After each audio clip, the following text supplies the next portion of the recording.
So hello students, most welcome to the Thorax YouTube channel. आज हम start करते हैं अपना नेक्स्ट चैप्टर जिसका नाम है एनिमल किंगडम। पिछले चैप्टर में हमने प्लांट किंगडम को बहुत डिटेल में स्टडी किया था बेसिकली। उसी के साथ मैंने आपको बहुत सारे पीवाईक्यूज भी कराए थे उस चैप्टर के। आज से हम स्टार्ट करते हैं नया चैप्टर एनिमल किंगडम। जैसा कि आप डायग्राम को देख के समझ पा रहे हैं, इस चैप्टर के अंदर हम बहुत सारे ऑर्गेनिजम्स की बात करेंगे, बहुत सारे एनिमल्स की बात करेंगे बेसिकली। जैसा कि ये जो है आपके सामने पिक्चर है हाइड्रा का, जो समुद्र के अंदर मिलने वाला एक एनिमल होता है। ये जो है ये ऑक्टोपस है बेसिकली, ये भी समुद्र के अंदर मिलता है। ये स्टार फिश है जो समुद्र के अंदर मिलती है, किनारे पे रखी हुई है, पड़ी हुई है, आप कह सकते हो। ये एक बर्ड है बेसिकली, समुद्र के ऊपर उड़ रहा है। ये कैट है और ये बियर है बेसिकली, जंगल के अंदर मिल रहा है। तो इन डायग्राम को देखकर आप ये रिलेट कर सकते हो, ये विजुअलाइज कर सकते हो कि जो एनिमल्स होते हैं ये बहुत ज्यादा वैरायटी के अंदर मिलते हैं और बहुत अलग अलग हैबिटेट के अंदर भी रह सकते हैं बेसिकली। तो चलिए भाई इस चैप्टर को स्टार्ट करते हैं, है ना। सबसे पहले लिखा गया है हमारे सामने किंगडम एनिमेलिया हेडिंग, और इसके अंदर पहली लाइन लिखी गई है इसके अंदर जितने भी एनिमल्स आते हैं उनके कैरेक्टर क्या क्या है। देखो, ये हेट्रोट्रोफिक होते हैं, यानी कि इनका जो न्यूट्रिशन है वो दूसरे ऑर्गेनिज्म के ऊपर डिपेंड करता है। ये फोटोसिंथेसिस वगैरह नहीं करते हैं भाई। ये यूकैरियोटिक होते हैं, इनके अंदर जितने भी सेल्स होते हैं वो सभी यूकैरियोटिक सेल होते हैं। और ये मल्टी सेलुलर भी होते हैं, है ना, क्योंकि बहुत सारे सेल्स होते हैं हर एक ऑर्गेनिज्म में। तो ये हेट्रोट्रोफिक है, यूकैरियोटिक है और ये मल्टी सेलुलर भी है। और इनके पास सेल वॉल भी नहीं होती है। सेल वॉल केवल प्लांट सेल के अंदर मिल रही थी या फिर फंजाई किंगडम के अंदर मिल रही थी, कुछ बैक्टीरिया के अंदर भी मिल रही थी, लेकिन एनिमेलिया किंगडम के अंदर कभी भी सेल वॉल नहीं मिलती है बेसिकली। आगे लिखा गया है दे डायरेक्टली और indirectly depended on plant for food. ये प्लांट के ऊपर डिपेंड करते हैं फूड के लिए, लेकिन डायरेक्टली और इनडायरेक्टली का मतलब समझना। अगर कोई एनिमल डायरेक्टली प्लांट को खा रहा है, ये कोई प्लांट है, इसको किसी एनिमल ने खा लिया, ये जो एनिमल है ये डायरेक्टली डिपेंड करता है किसके ऊपर, ये डायरेक्टली डिपेंड कर रहा है प्लांट के ऊपर, ये इसे बोलते हैं डायरेक्ट डिपेंड। अगर कोई प्लांट है, इस प्लांट को किसी एनिमल ने खाया और इस एनिमल को किसी दूसरे एनिमल ने खा लिया, इसको नाम दे देते हैं एनिमल 1, इसको नाम दे देते हैं एनिमल 2। ये जो एनिमल 2 है, क्या ये भी पेड़ पे डिपेंड कर रहा है, प्लांट पे डिपेंड कर रहा है? बिल्कुल डिपेंड कर रहा है, लेकिन इसकी डिपेंडेंसी को बोलेंगे इनडायरेक्ट डिपेंडेंसी, क्योंकि यहाँ पे जो डिपेंडेंट है वो एक सीरीज में नहीं है, यहाँ पे बीच में एक दूसरा एनिमल भी आ गया है। प्लांट को इस एनिमल ने खाया, इस एनिमल को इस एनिमल ने खा लिया। ये एनिमल का जो न्यूट्रिशन है, इस एनिमल का जो न्यूट्रिशन है वो प्लांट पे डायरेक्टली डिपेंड करता है, और इस एनिमल का जो न्यूट्रिशन है ये प्लांट पे इनडायरेक्टली डिपेंड करता है। इस एनिमल पे डायरेक्टली डिपेंड करता है, आप ऐसे भी बोल सकते हैं। तो उम्मीद करते हैं लाइन समझ में आई है। आगे समझाते हैं आपको। They digest their food in an internal cavity. इस एनिमल के अंदर, इन सभी एनिमल के अंदर एक इंटरनल केविटी होती है जिसे एलिमेंट्री कैनाल बोलते हैं। उसके अंदर क्या होता है, डाइजेशन होता है इस फूड का, जो फूड ये इंजेस्ट कर रहे हैं basically. They store food reserve as glycogen और fat.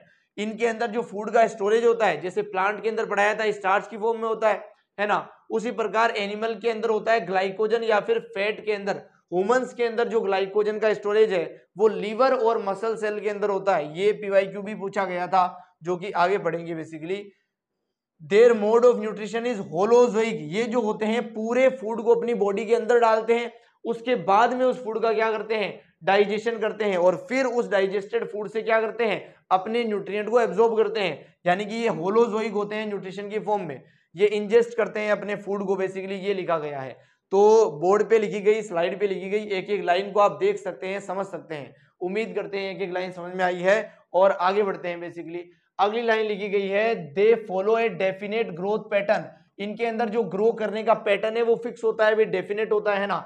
Grow into adult that have a definite shape and size. ये पहले एम्ब्रियो की फॉर्म में होते हैं, फिर जब अडल्ट की फॉर्म में कन्वर्ट होते हैं तो इनका शेप और साइज क्या हो जाता है, फिक्स हो जाता है बेसिकली। जैसे कोई बिल्ली है, कोई कैट है, तो उसका साइज फिक्स है भाई। ऐसा तो है नहीं कि बिल्ली हाथी जितनी बड़ी हो जाएगी अगर ज्यादा खाएगी, तो नहीं है। एनिमल के जीन्स के अकॉर्डिंग, उसके क्रोमोसोम के अकॉर्डिंग उसका जो शेप और साइज है वो फिक्स होता है बेसिकली। हायर फॉर्म जो है वो इलोबरेट सेंसरी और न्यूरोमोटर मैकेनिज्म को शो करते हैं। यानी कि जो बड़े बड़े एनिमल्स होते हैं उनके अंदर नर्वस सिस्टम होता है, उनके अंदर माइंड होता है, उनके पास सेंस करने की कैपेसिटी होती है, तो उसके पास सेंसरी सिस्टम भी है और न्यूरोमोटर मैकेनिज्म भी है, यानी कि वो किसी भी सिग्नल को सेंस कर सकते हैं और उसके अकॉर्डिंग क्या रिफ्लेक्शन उन्हें देना है, क्या उन्हें एक्टिविटी शो करनी है, उसे न्यूरोमोटर मैकेनिज्म के द्वारा शो भी कर सकते हैं। कुल मिला के उनके अंदर नर्वस सिस्टम होता है, इतना समझ सकते हो आप।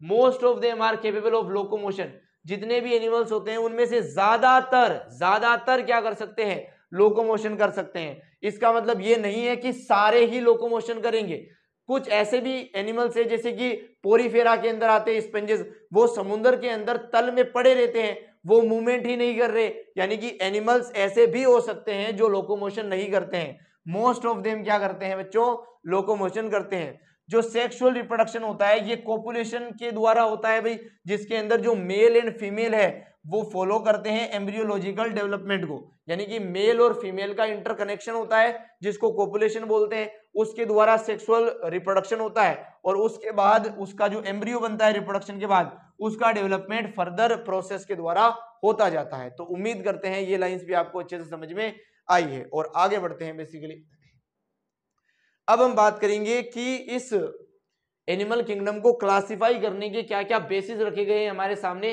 बेसिस ऑफ क्लासिफिकेशन के बारे में। In spite of differences in structure and form of a different animals, अलग अलग एनिमल्स में अलग अलग स्ट्रक्चर्स का डिफरेंट होता है, इसको छोड़ते हुए इस स्ट्रक्चर के डिफरेंस के बेसिस पे हम क्लासिफिकेशन नहीं कर रहे हैं। There are fundamental feature common to various in individual in relative to aggregations, यानी कि देखो बहुत सारे कैरेक्टर्स हो सकते हैं जो फंडामेंटल फीचर्स है, उनके बेसिस पे हम क्या करेंगे, एनिमल्स का क्लासिफिकेशन करेंगे। हम क्लासिफिकेशन ऐसे नहीं करेंगे कि उनका स्ट्रक्चर कैसा है, उसकी बॉडी का स्ट्रक्चर कैसा है, उसके हाथ कितने बड़े हैं, उसके पैर कितने छोटे हैं, इन सब कैरेक्टर पे हम एनिमल्स का क्लासिफिकेशन नहीं कर रहे हैं। हम एक फंडामेंटल फीचर्स को फॉलो कर रहे हैं। वो कौन कौन से फीचर्स हो सकते हैं, देखो सबसे पहला फीचर है एग्रीगेशन ऑफ सेल्स।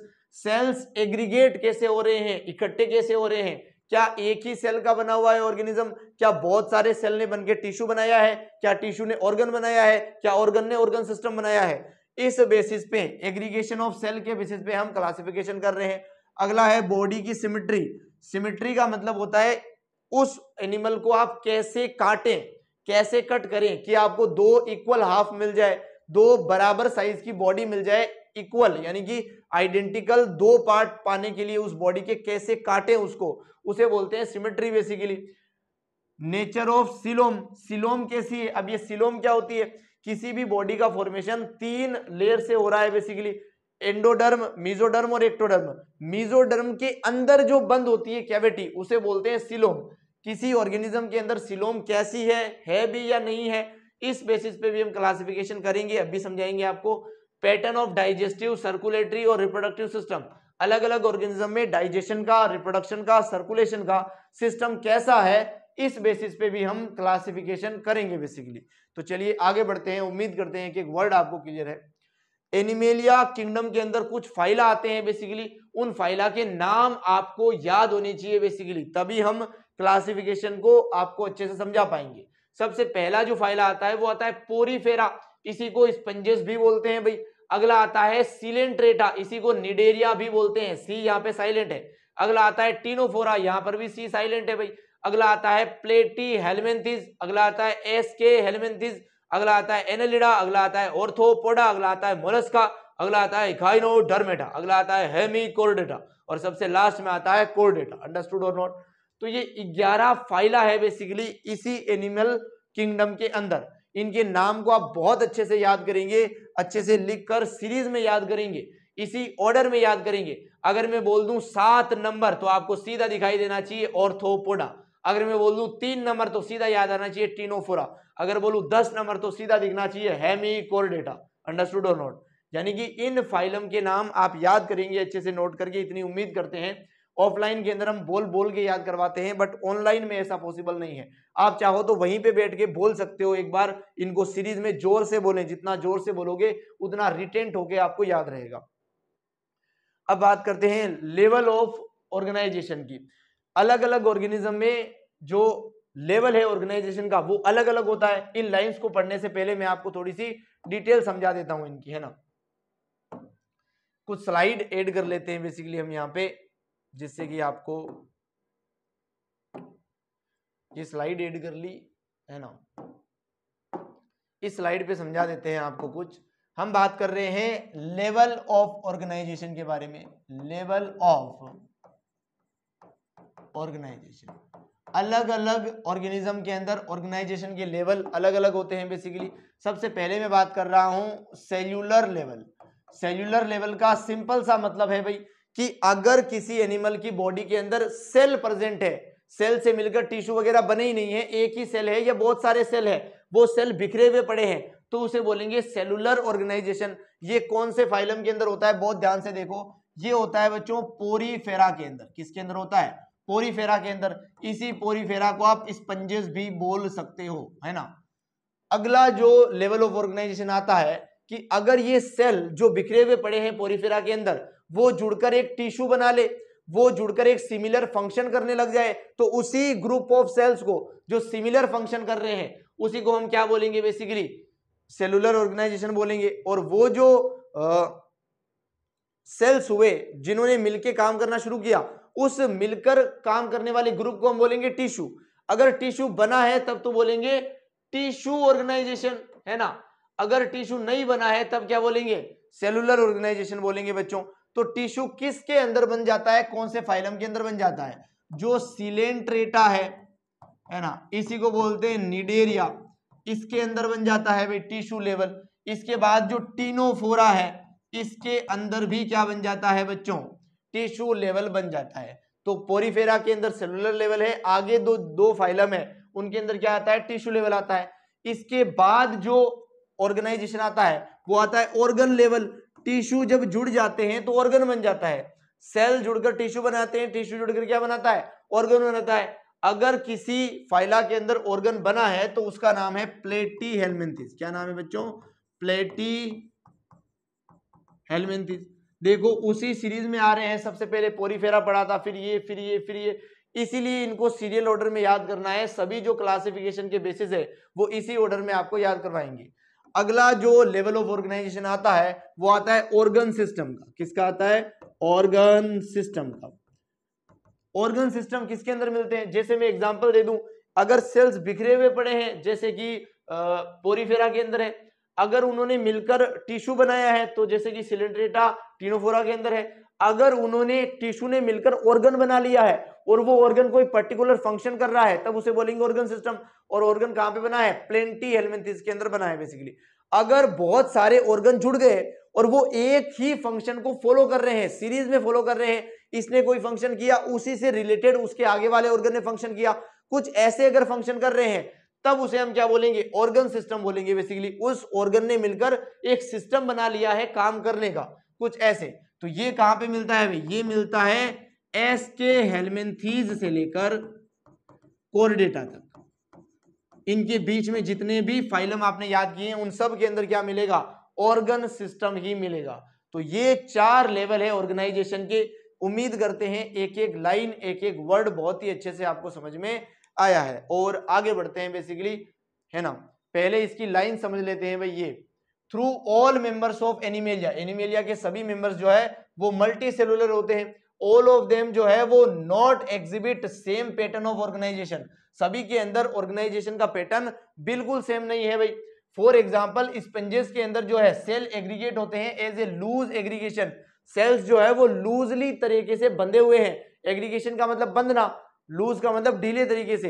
पोरीफेरा के अंदर सेल्स जुड़े नहीं है, जुड़कर एक काम नहीं कर रहे, टिश्यू नहीं बना रहे, वो अलग अलग है, वो लूज एग्रीगेशन के अंदर है बेसिकली, है ना। ये एग्जिबिट करते हैं सेलुलर लेवल को। देखो लिखा गया है स्पंजेस के अंदर सेलुलर लेवल है, आगे लिखा है सम डिवीजन ऑफ लेबर, यहां पर कुछ काम का डिवीजन भी हो रखा है भाई। जैसे अलग अलग सेल्स अलग अलग काम करेंगे, रिप्रोडक्शन का काम अलग करेंगे, डाइजेशन का काम अलग सेल्स करेंगे, रेस्पिरेशन का काम अलग सेल्स करेंगे, कुछ ऐसे।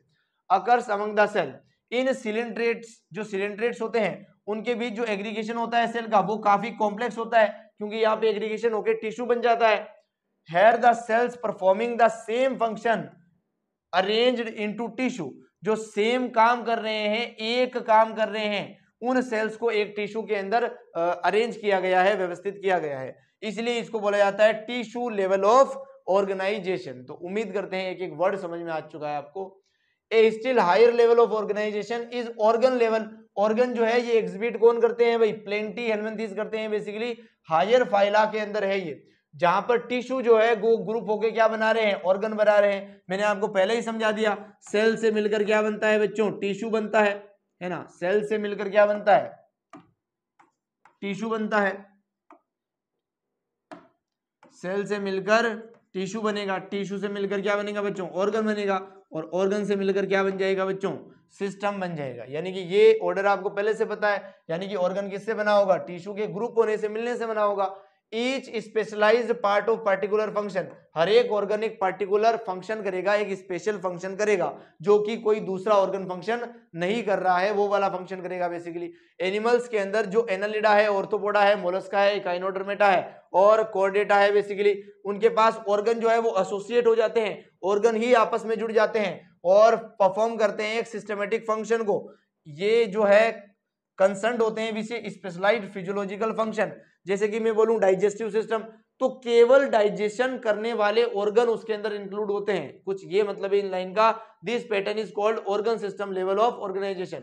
ऑर्गन सिस्टम जो है, यानी कि यहाँ पे ऑर्गन से क्या बन गया है, सिस्टम बन गया है, इन दोनों वर्ड को एक साथ लिखा जाता है भाई, organ system level of organisation. ये कहां पर मिलता है, ये तो पहले ही आपको समझा दिया है, अच्छे से दिखा दिया है। तो आगे बढ़ते हैं भाई।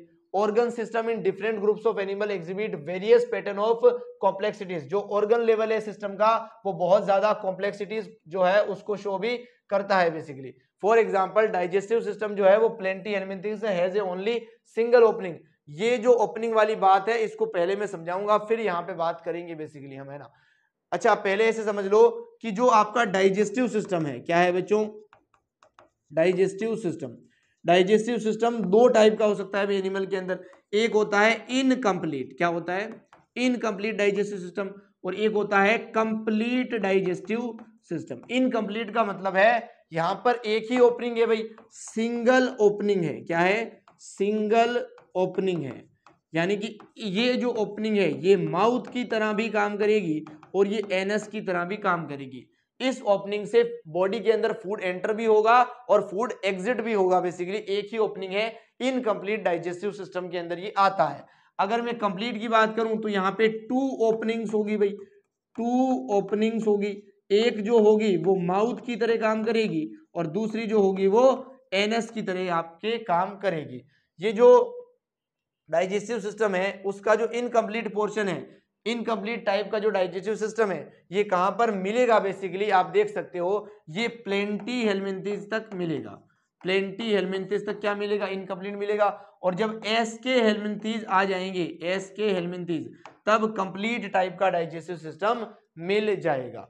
जब देखो, जब एक ही ओपनिंग है तो इसको ब्लाइंड सेक भी बोलेंगे। अगर एक ही ओपनिंग है कुछ ऐसी, इस तरफ से फूड एंटर हो रहा है, इसी तरफ से एग्जिट हो रहा है, तो ये एक तरफ से बंद है, एक तरफ से ब्लाइंड है, एक तरफ से क्या है, अंधा है बच्चों, इसलिए इसको क्या बोलते हैं बच्चों, ब्लाइंड सेक बोलते हैं। तो यहां पर ये जो इनकम्प्लीट सिस्टम है इसी को आप ब्लाइंड सेक भी बोल सकते हो। और जहां पे डबल ओपनिंग है, कंप्लीट डाइजेस्टिव सिस्टम है, इसी को बोल सकते हो आप ट्यूब विथ इन ट्यूब। एक ट्यूब के अंदर एक और ट्यूब है बेसिकली, इसी को आप ट्यूब विद इन ट्यूब भी बोल सकते हो, है ना। ऐसी ट्यूब बनी गई है, इसके अंदर एक और ट्यूब बनी गई है। ये जो बाहर वाली ट्यूब है इसी को एक्टोड्रम बोलते हैं, अंदर वाली ट्यूब है इसी को एंडोड्रम बोलते हैं। आगे जब जर्म लेयर आपको पढ़ाएंगे तब भी इनकी बातें करेंगे। अब आप इस टॉपिक को देख सकते हो। एग्जाम्पल के लिए जो प्लेंटी हेलमिंथेस है, has only a single opening, उसके पास केवल एक ही ओपनिंग है। To the outside of body that serves as both mouth and anus, जो ओपनिंग आउटसाइड है बॉडी के और माउथ और एनस दोनों की तरह काम कर रही है basically, hence it is incomplete, इसलिए ये कैसा है बच्चों, इनकम्प्लीट है। एक complete digestive system has 2 opening, complete digestive system के अंदर 2 ओपनिंग होगी, एक तो माउथ होगा बेसिकली और एक क्या होगा, एक माउथ होगा बेसिकली और दूसरा क्या होगा बच्चों, एनस होगा। इतना समझा दिया है ऑलरेडी। सिमिलरली सर्कुलेटरी सिस्टम की अगर मैं बात करूं तो वो 2 टाइप का हो सकता है भाई। पहले सर्कुलेटरी सिस्टम को आप समझ लो, है ना। ये पोर्शन इधर आ चुका है हमारा, एक स्लाइड ऐड कर लेते हैं यहां भी। देखो जो सर्कुलेटरी सिस्टम है, जो सर्कुलेटरी सिस्टम है इसको समझ लो पहले आप।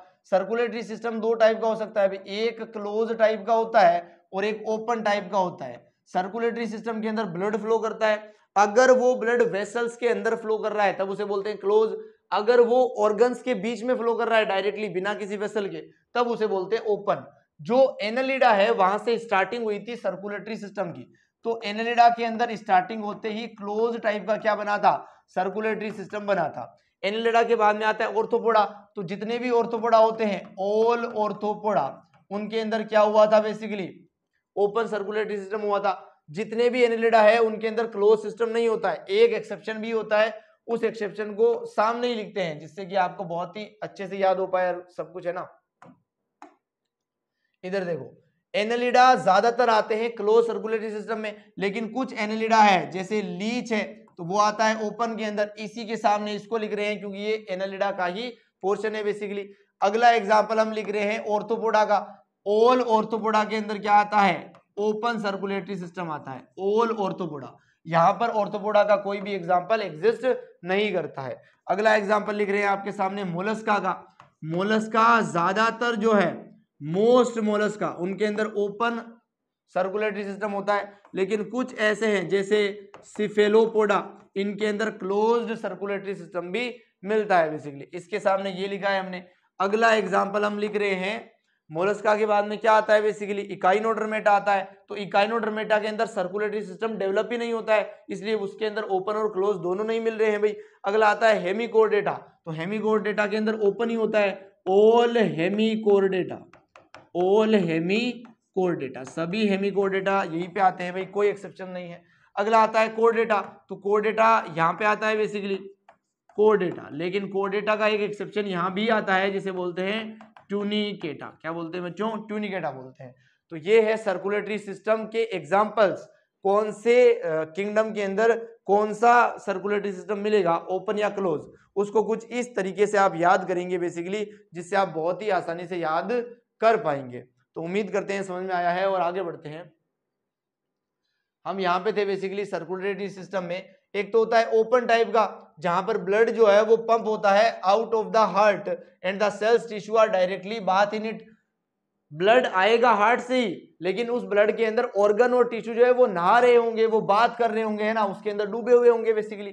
क्लोज के अंदर क्या होगा, यहाँ पे वेसल्स होगी, बिल्कुल तरीके से खून को भेजा जाएगा ऑर्गन तक, in which blood is circulated through a series of vessels, यहाँ पे क्या मिल रही है, वेसल्स मिल रही है ऑफ वेरिंग डायमीटर, इन वेसल्स का जो डायमीटर है वो भी अलग अलग हो सकता है भाई, वो आर्टरी हो सकती है, वेन हो सकती है और वो कैपिलरी हो सकती है, सबसे पतली होती है कैपिलरी, सबसे नैरो जिसका डायमीटर होता है बेसिकली। तो चलिए भाई आगे बढ़ते हैं, सिमेट्री की बात करते हैं। सिमेट्री का मतलब होता है किसी एनिमल को आप कैसे काट सकते हो और काटने से आपको दो इक्वल हाफ मिल सकते हैं, उसे बोलते हैं सिमेट्री। तो सिमेट्री के लिए भी एक स्लाइड ऐड करते हैं और पहले आपको थोड़ा बढ़िया से क्लियर कर देते हैं, एग्जांपल वगैरह है ना, बहुत ध्यान से देखो भाई, हम बात कर रहे हैं सिमेट्री की। कुछ एनिमल होते हैं एसिमेट्रिक, कैसे होते हैं, एसिमेट्रिक होते हैं।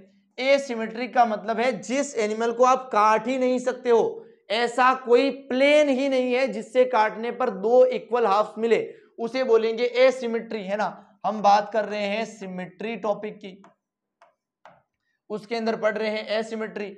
इसका एग्जांपल बताता हूं मैं आपके सामने, पोरीफेरा, क्या बता रहा हूं, पोरीफेरा। इसमें भी आप लिख सकते हो मोस्ट पोरीफेरा, क्योंकि कुछ पोरीफेरा के अंदर वेरिएशन भी आ सकता है भाई। एसिमेट्री के अंदर क्या आते हैं, मोस्ट पोरीफेरा, ज्यादातर पोरीफेरा ऐसे होते हैं जिनको आप दो बराबर भागों में काट नहीं सकते हो, इसलिए एसिमेट्रिकल सिमेट्री यहां पे पाई जाती है। अगला आता है रेडियल सिमेट्री। रेडियल सिमेट्री का मतलब है बच्चों बहुत सारे ऐसे प्लेन से, बहुत सारे ऐसे तल है जिनसे काटने पर आपको दो इक्वल हाफ मिल सकते हैं।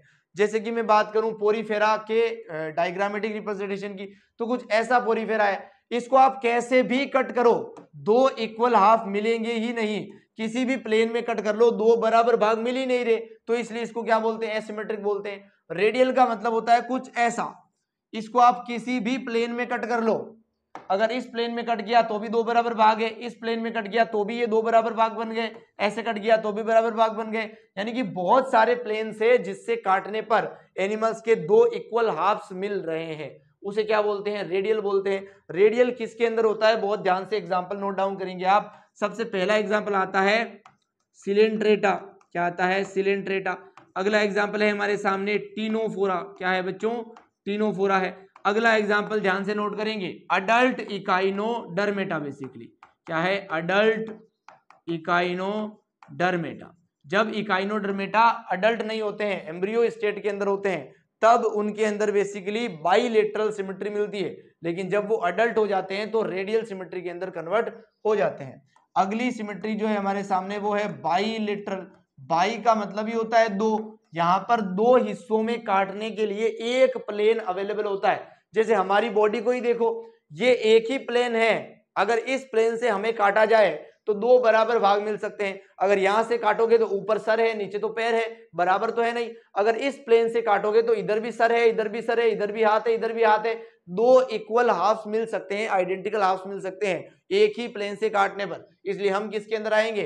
बाइलेटरल सिमेट्री के अंदर आएंगे। बेसिकली पोरीफेरा यहाँ पे आ गया, सिलेंट्रेटा यहाँ आ गया, टीनोफोरा यहाँ आ गया। तो टीनोफोरा के बाद जो बचा, कौन बचा? प्लेंटीहेल्मिन्थीज। बेसिकली यहां से लेकर कोर्डेटा तक यही आता है। इकाइनोडर्मेटा के जो एम्ब्रियो स्टेट है, लार्वा स्टेट है, उसके अंदर बाइलेटरली होती है, लेकिन जब वो अडल्ट हो जाते हैं इकाइनोडर्मेटा, तब वो रेडियल के अंदर शिफ्ट हो जाते हैं। तो उम्मीद करते हैं भाई इतना समझ में आया है आपको, और आगे बढ़ते हैं। कुछ डायग्राम यहाँ पे दिए गए हैं आपके सामने। पहले सिमेट्री की कुछ लाइनें देख लो। जो स्पंजेस होते हैं वो मोस्टली एसिमेट्रिकल होते हैं भाई, है ना। ज्यादातर स्पंजेस कैसे हैं? एसिमेट्रिकल है। अभी भी बताया, कोई प्लेन ही नहीं है काटने के लिए। Any plane that passes through centre does not divide them into equal halves. ऐसा कोई प्लेन ही नहीं है जो इनको दो बराबर भागों में बांट सके। When any plane passing through central axis of body divides organism into two identical halves, अगर कोई प्लेन होता है जो इसको दो बराबर हाफ में तोड़ सकता है, उसे क्या बोलेंगे? रेडियल सिमेट्रिकल बोलेंगे। एनी का मतलब बहुत सारे प्लेन्स है यहाँ पर, है ना। किसके अंदर है? सिलेंट्रेटा, टीनोफोरा और इकाइनोडर्मेटा। यहाँ पर इकाइनोडर्मेटा के अंदर आप अगर अडल्ट लिखें तो बढ़िया लाइन होगी भाई। अडल्ट इकाइनोडर्मेटा के अंदर मिलती है रेडियल सिमेट्री। एनिमल्स जैसे कि एनेलिडा, ऑर्थोपोडा, उनके अंदर जो बॉडी होती है वो डिवाइड कर सकते हो आप आइडेंटिकल लेफ्ट और राइट के अंदर, यानी कि एक ही प्लेन है, लेफ्ट और राइट के अंदर दो भागों में आप डिवाइड कर सकते हो इन ओनली वन प्लेन। देखो लिख भी दिया है एनसीईआरटी ने, वन प्लेन है भाई, वो एग्जिबिट करते हैं बाइलेटरल सिमेट्री को। एग्जांपल यहाँ पे कम लिखे गए हैं, ऑलरेडी आपको एक एक एग्जांपल, एक एक फाइला के एग्जांपल डिटेल में बता दिए हैं भाई, अलग से स्लाइड लेके, है ना। तो ये देखो, ये एनसीईआरटी का डायग्राम है भाई। यहाँ पे रेडियल सिमेट्री जो है आपको शो हो रही है, रेडियल सिमेट्री। इसका मतलब है कि बहुत सारे प्लेन है, इस प्लेन से काटो तो भी दो बराबर भाग, ऐसे काटो आप इसको, ऐसे काट दो तो भी दो बराबर भाग, यानी कि बहुत सारे प्लेन से काटने पर भी इसके अलग अलग भाग मिल रहे हैं। ऐसे काट दो, ऐसे काट दो, है ना, इसे बोलेंगे रेडियल सिमेट्री। यहाँ पर एक कॉकरोच का डायग्राम है जिसमें बाइलेटरल सिमेट्री को शो किया गया है। केवल एक ही प्लेन है ये वाला, इससे काटने पर दो बराबर भाग मिलेंगे, ऐसे काटने पर और किसी प्लेन से काटने पर दो बराबर भाग नहीं मिलेंगे बेसिकली। अगला जो टॉपिक आता है हमारे सामने, लेवल ऑफ ऑर्गेनाइजेशन, हमने डिस्कस किया। उसके बाद हमने डाइजेस्टिव सिस्टम पढ़ा, सर्कुलेटरी सिस्टम पढ़ा, उसके बाद हमने सिमेट्री पढ़ लिया। अब हम पढ़ रहे हैं डिप्लोब्लास्टिक और ट्रिप्लोब्लास्टिक ऑर्गेनिजम्स के बारे में। तो मैं आपको समझाता हूं पहले इसके बारे में, है ना। देखो यहीं पे समझ लो, डिप्लो, डिप्लो का मतलब ही होता है दो, ट्रिप्लो, ट्रिप्लो का मतलब ही होता है तीन। यहां पर दो जर्म लेयर मिलती है। कितनी जर्म लेयर मिलती है बच्चों? दो जर्म लेयर मिलती है यहां पर बेसिकली, है ना। यहां पर दो ही जर्म लेयर मिलती है। तो दोनों जर्म लेयर की हम बात कर रहे हैं बेसिकली यहां पर। एक सेकंड दे मेरे को बस। हम बात कर रहे हैं डिप्लोब्लास्टिक और ट्रिप्लोब्लास्टिक। ये जो टॉपिक है ये जर्म लेयर के अंदर आता है भाई। कितनी जर्म लेयर है किसी एनिमल में, उस बेसिस पे बात कर रहे हैं। एक कुछ होते हैं डिप्लोब्लास्टिक जिनके अंदर दो जर्म लेयर होती है। क्या होती है? दो जर्म लेयर होती है। कुछ होते हैं ट्रिप्लो, कुछ होते हैं ट्रिप्लोब्लास्टिक, इनके अंदर तीन जर्म लेयर हो रही है भाई, है ना। डिप्लोब्लास्टिक और ट्रिप्लोब्लास्टिक। इन जर्म लेयर को अगर मैं बना के दिखाऊं डायग्रामेटिक तरीके से आपको, तो देखो बॉडी के अंदर कुछ ऐसी कैविटी होती है। ये कैविटी बनी होती है एंडोडर्म से। किससे बनी होती है? एंडोडर्म से बनी होती है। बॉडी के बाहर जो स्किन वाला पोर्शन है वो भी एक कवरिंग है, बेसिकली वो भी एक लेयर है। ये बनी होती है एक्टोडर्म से। किससे बनी होती है?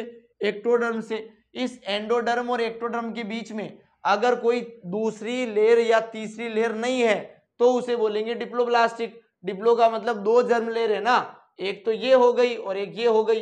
तीसरी जो जर्म लेयर है जिसका नाम मीजोडर्म होता है, यहाँ पे पढ़ेंगे, यहाँ पे वो बनती ही नहीं है।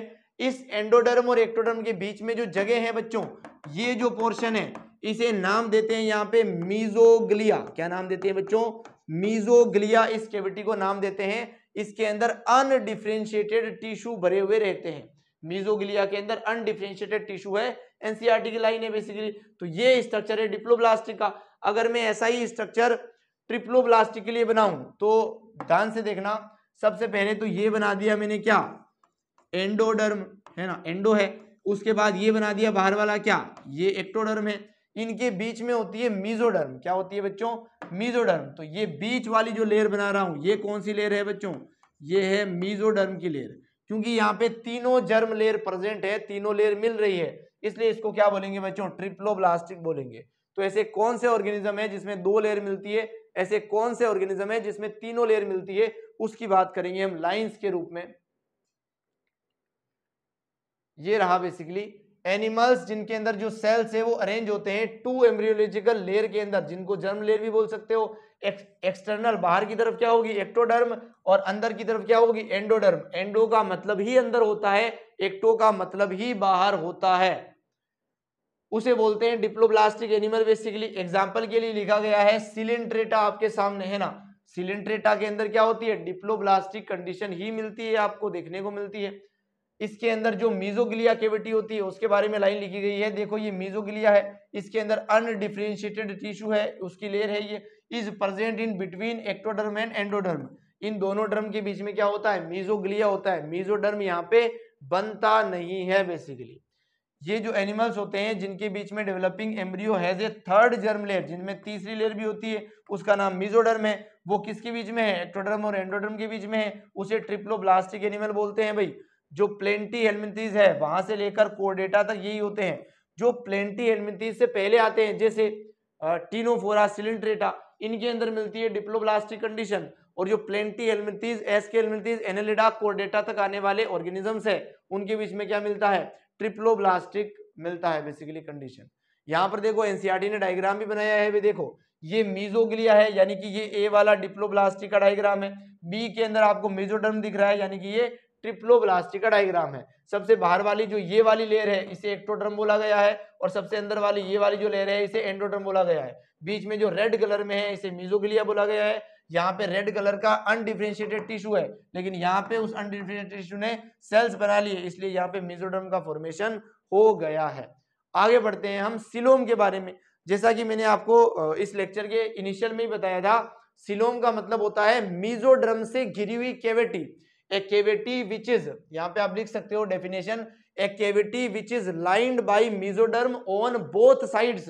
यहाँ पे लिखी हुई मिल जाएगी, the body cavity which is lined by mesoderm on both side. ये वर्ड भी ऐड करे, दोनों तरफ से, इसके इस तरफ दोनों तरफ होनी चाहिए क्या? मेसोडर्म। उसके बीच में जो है उसे क्या बोलते हैं बच्चों? सिलोम बोलते हैं। प्रेजेंस और एब्सेंस के बेसिस पे हम इनको डिवाइड करते हैं ऑर्गेनिजम्स को, कहां पर सिलोम है, कहां पर नहीं है, कहां पर टूटी हुई है, इस बेसिस पे हम डिवाइड करते हैं। तो चलो पहले एक स्लाइड ऐड करके समझाते हैं भैया आपको, है ना। ध्यान से देखो, कुछ होते हैं बच्चों जिनके अंदर सिलोम होती ही नहीं है, उन्हें बोलेंगे, उन्हें क्या बोलेंगे बच्चों? उन्हें बोलेंगे एसिलोमेट। क्या बोलेंगे? एसिलोमेट बोलेंगे। यानी कि सिलोम है ही नहीं। अगर सिलोम ही नहीं है यानी कि वहां पर बेसिकली मेसोडर्म बनी नहीं होगी। मेसोडर्म अगर बन जाती तो उसके बीच में कैविटी भी होती, उसे क्या बोलते हैं हम? सिलोम बोलते। यानी कि वो एग्जाम्पल यहाँ पे आएगा जहां पे वो जो मेसोडर्म थी वो बनी नहीं है। तो एग्जाम्पल बहुत ध्यान से देखो, यहाँ पे कौन सा एग्जाम्पल आ रहा है? प्लेंटी हेलमिंथीज आ रहा है भाई। इनके अंदर सिलोम बनती ही नहीं है। प्लेंटी हेलमिंथीज ट्रिप्लोब्लास्टिक है। इसके अंदर मेसोडर्म बनी है, लेकिन उस मेसोडर्म के अंदर कोई भी स्पेस नहीं आया है। बहुत बहुत ध्यान से नोट करें भाई। कुछ होते हैं आपके सूडोसिलोमेट, सूडो का मतलब ही होता है फाल्स, गलत, है ना। यहाँ पर गलत तरह की सिलोम बनी है भाई। कैसे देखो, जैसे ये है आपकी क्या एक्टोडर्म, इसके बीच में ये क्या है आपकी एंडोडर्म है, इसके बीच में कुछ पाउचेस के फॉर्म में कुछ ऐसे मेसोडर्म बनी है। ये जो व्हाइट कलर में है ये क्या है बच्चों, ये मेसोडर्म है। इस व्हाइट कलर के बीच में जो स्पेस है इसे क्या बोलना पड़ेगा, इसे सीलोम बोलना पड़ेगा। यानी कि सीलोम जॉइंटेड नहीं है, टुकड़ों में है, पाउचेस की फॉर्म में है, इसलिए इसको क्या बोलते हैं, सूडोसिलोमेट बोलते हैं। और सूडोसिलोमेट किसके अंदर आता है बच्चों, एस के हेलमिंथीज के अंदर आता है। और कुछ ऑर्गेनिज्म ऐसे होते हैं जिनके अंदर अच्छी खासी सिलोम बन जाती है, इन्हें बोलते हैं सिलोमेट बच्चों, है ना। इसके अंदर कुछ ऐसे, ये सबसे बाहर है तो इसे क्या बोलेंगे, एक्टोडर्म बोलेंगे। सबसे अंदर क्या होगी, एंडोडर्म होगी। और इनके बीच में कुछ ऐसे बनेगी मेसोडर्म, कुछ ऐसे बना सकते हो आप मेसोडर्म को, कुछ ऐसे। ये जो कैविटी है ये इधर से भी और इधर तक से भी, दोनों तरफ से किससे गिरी है, मेसोडर्म से गिरी है, इसलिए इसे क्या बोल सकते हैं बच्चों, इसे ट्रू सिलोम आप बोल सकते हो। तो ये सिलोम है, इसलिए इसको क्या बोलते हैं, सिलोमेट बोलते हैं। एग्जाम्पल, इसके अंदर प्लेंटी हेलमिंथीज आया है, इसके अंदर एस्के हेलमिंथीज आया है, तो यहाँ पर आता है एनालिडा। यहाँ पर क्या आता है बच्चों, एनालिडा से लेकर कोर्डेटा तक यहाँ पे आ जाते हैं। तो उम्मीद करते हैं भाई आपको सिलोम के बारे में भी अच्छे से समझा पाए हैं और आगे बढ़ते हैं बेसिकली, है ना। तो सिलोम के बारे में ये लाइन समझनी है, एनिमल जो है वो पजेस करते हैं सिलोमेन को, उसी को सिलोमेट्स बोलते हैं। जिनके अंदर सिलोम होती है उन्हीं को सिलोमेट बोलते हैं। एनेलिडा, मोलस्का, ऑर्थोपोडा, इकाइनोडर्मेटा, हेमिकोर्डेटा और कोर्डेटा, जैसा कि मैंने लिख ही दिया था, एनेलिडा से लेकर कोर्डेटा तक सब सिलोमेट है, तो वही लाइन की फॉर्म में लिखा गया है यहाँ पर। अब हम समझते हैं, कुछ एनिमल्स के अंदर जो बॉडी कैविटी होती है वो not lined by mesoderm, mesoderm के द्वारा लाइन ही नहीं होती। Mesoderm presented scattered pouches, pouches के फॉर्म में मेसोडर्म प्रेजेंट होती है between ectoderm and endoderm. Such a body cavity is called pseudocoelomate, जिनके अंदर पाउचेस मिलते हैं उसको सूडोसिलोमेट बोला था अभी। And the animal possessing them called pseudocoelomates, और एनिमल को क्या बोलते हैं, सूडोसिलोमेट। एग्जांपल जैसा कि बता दिया है ऑलरेडी, एस्के हेलमिंथीज। आगे लिखा है जिनके अंदर बॉडी कैविटी ही एब्सेंट होती है, जिनके अंदर सिलोम होती ही नहीं है, मेसोडर्म लाइन ही नहीं करती है बेसिकली, उसे बोलते हैं प्लेंटी हेलमिंथीज। एग्जांपल डिस्कस कर लिया है बेसिकली। एनसीईआरटी ने डायग्राम दिया है, डायग्राम को बहुत ध्यान से देखो बेसिकली। एक के अंदर जो डायग्राम है वो सिलोमेट का डायग्राम है, यानी कि यहाँ पर आपको सिलोम दिख भी रही है। बी के अंदर जो डायग्राम है उसके अंदर आपको पाउचेस दिख रहे हैं, इन पाउचेस के अंदर जो है ये क्या स्ट्रक्चर है बच्चों, ये सिलोम है, और ये जो रेड कलर के स्ट्रक्चर है ये मेसोडर्म है, इसलिए ये सूडोसिलोमेट का डायग्राम है बेसिकली। ए सिलोमेट के अंदर देखो ये मेसोडर्म बनी ही नहीं है, ये अनडिफरेंशिएटेड टिश्यू की फॉर्म में प्रेजेंट है बेसिकली, इसलिए ये ए सिलोमेट का डायग्राम है। तो एनसीईआरटी का एक एक वर्ड, एक एक डायग्राम आपको समझ में आना चाहिए with full clarity. I hope it is clear to everyone. और आगे बढ़ते हैं, अगला जो क्लासिफिकेशन का तरीका है वो आता है सेगमेंटेशन। कुछ एनिमल ऐसे होते हैं जिनमें ट्रू सेगमेंटेशन मिलता है। ट्रू का मतलब है इनके अंदर एक्सटर्नल और इंटरनल दोनों टाइप की क्या मिल रहे हैं, सेगमेंटेशन मिल रहे हैं। यानी कि एनिमल को बाहर से देखने पर भी सेगमेंट दिख रहे हैं, टुकड़े दिख रहे हैं, और एनिमल को अंदर से देखने पर भी क्या दिख रहे हैं, टुकड़े दिख रहे हैं बेसिकली। ये मिलता है एनालिडा के अंदर। ट्रू सेगमेंटेशन कहाँ मिलता है बच्चों, एनालिडा के अंदर मिलता है। Very very important. अगला हम पढ़ रहे हैं, सेगमेंटेशन के टाइप पढ़ा रहा हूं, ट्रू सेगमेंटेशन है। अगला आता है only external segmentation. Only external, बाहर से देखो, जैसे कि आप मच्छर को देखो, टुकड़े दिखेंगे बॉडी के अंदर, है ना। तो यहां पर आता है ऑर्थोपोडा, मच्छर एक इंसेक्ट है जो कि ऑर्थोपोडा के अंदर आता है। Arthropoda basically external, only external segmentation यहां मिल रहा है। अगला सेगमेंटेशन का टाइप है बच्चों इंटरनल सेगमेंटेशन।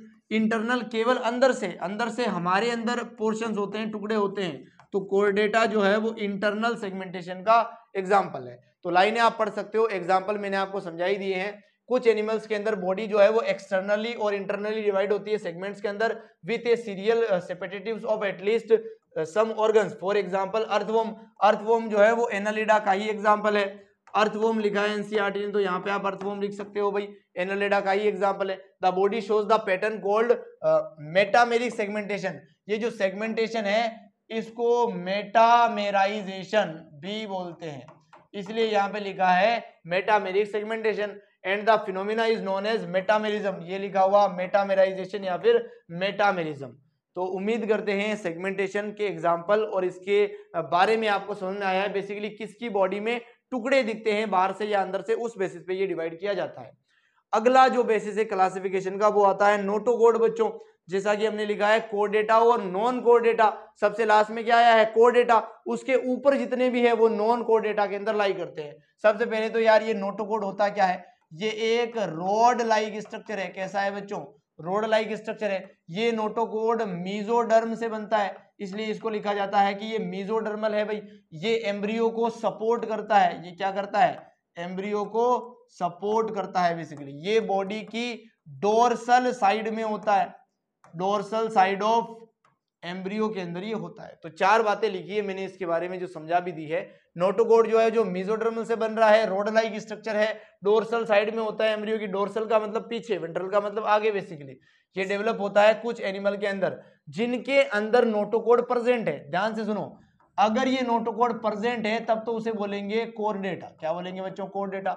अगर ये एब्सेंट है तब उसे बोलेंगे नॉन कोर डेटा। जो कोर डेटा है 11 नंबर वाला फाइलम केवल उसके अंदर प्रेजेंट है, और 1 से लेकर 10 तक जितने भी पढ़े थे पोरीफेरा से लेकर हेमिकोडेटा तक, उन सभी के अंदर नोटोकोड प्रेजेंट नहीं है। Basically animals with notochord are called chordates and those animals which do not have this structure is called non chordates. तो पोरीफेरा से लेकर इकाइनोडर्मेटा, या फिर यहाँ पे अच्छा लिखते तो इनको एनसीईआरटी को हेमिकोडेटा लिखना चाहिए था, लेकिन इन्होंने लिख दिया है तो ठीक है भाई। इकाइनोडर्मेटा तक तो होती ही है नॉन कोडेट्स, हेमिकोडेट्स भी होते हैं बेसिकली।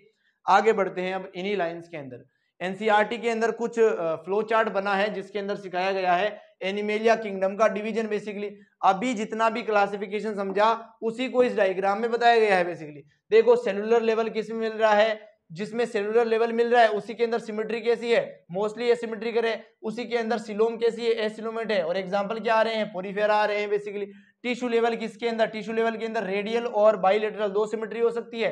इनके अंदर एसिलोमेट हो सकती है condition, without body cavity acoelomate हो सकती है, विद फॉल्स सिलोम सूडोसिलोमेट हो सकती है, और ट्रू सिलोम हो सकती है सिलोमेट। इनके एग्जांपल इनके सामने लिख दिए गए हैं। ऑलरेडी आपको एक एक टॉपिक डिटेल में पढ़ा दिया है, ये सब आपको समझ में आ जाना चाहिए, इतनी उम्मीद करते हैं आपसे, है ना। यहाँ पे लिखा गया है कि इकाइनोडर्मेटा एग्जिबिट रेडियल और bilateral symmetry on depending the stage. देखो अगर ये अडल्ट स्टेज में है तब तो क्या दिखाता है, रेडियल दिखाता है। अगर ये लार्वा स्टेज में है तब क्या दिखाता है, बाइलेटरल दिखाता है। जब पढ़ाई थी सिमेट्री तभी ये चीजें आपको बता दी थी।